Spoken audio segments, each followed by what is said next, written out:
Let me ask you something.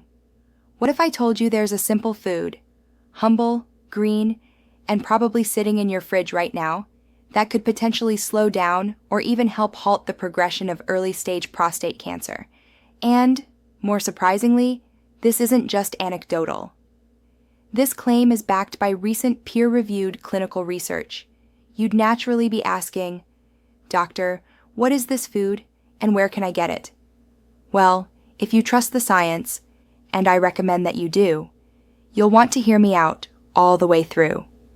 Because what we're about to talk about could profoundly change the way we think about food and cancer prevention, especially in men. Let's start by understanding the context.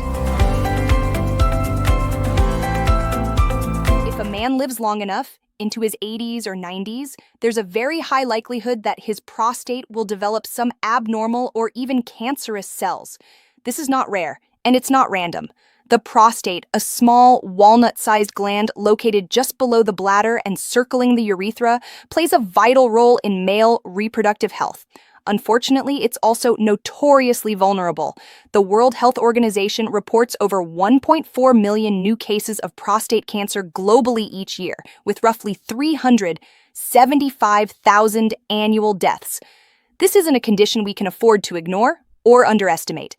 Now here's the exciting part. Cruciferous vegetables, and one in particular, have shown tremendous potential in not only preventing prostate cancer, but in modulating its behavior after diagnosis. Multiple scientific studies, some as recent as 2023, are pointing to broccoli as an emerging superstar in the nutritional landscape of cancer care. Yes, broccoli. And there's a specific reason why this vegetable is causing a stir in the scientific community. When cooked or chewed, broccoli releases a sulfur-containing compound known as glucoraphanin. Once inside the body, glucoraphanin is activated by gut microbes, your microbiome, and transformed into a powerful molecule known as sulforaphane. Sulforaphane isn't just any antioxidant.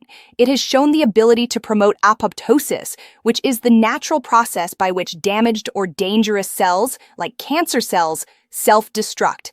In other words, sulforaphane can trigger cellular suicide, specifically in cells that we want to eliminate, such as those with malignant potential. What happens when this compound circulates in your bloodstream? Remarkably, sulforaphane has been shown to reach the prostate tissue within just 4 hours of consumption. A study published in April 2023 in Sulforaphane and its Protective Role in Prostate Cancer, a mechanistic approach used advanced imaging to show how sulforaphane localizes in the prostate, where it appears to inhibit the spread and growth of cancerous cells. The scientists describe this effect as almost forming a protective force field within the prostate. But the benefits of broccoli go far beyond just sulforaphane.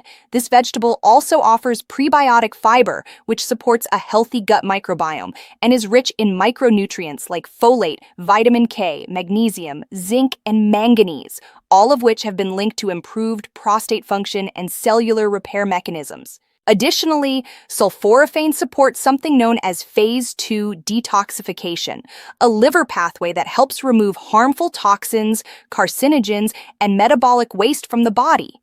In essence, sulforaphane doesn't just protect your cells, it also helps your body clear out things that could damage them. It achieves this by boosting the activity of over 200 different genes associated with detoxification and antioxidant defense, creating a cascade of cellular protection. Naturally, you're wondering, how strong is the clinical evidence? Well, a major randomized controlled trial funded by the Prostate Cancer Foundation helps bring this to life. In this study, men with early-stage prostate cancer were divided into 3 groups. Each group consumed broccoli soup once a week. But there was a twist. The first group received soup made from standard grocery store broccoli. The second group ate soup made with broccoli that had been selectively bred to contain 3 times the level of glucoraphanin, the sulforaphane precursor.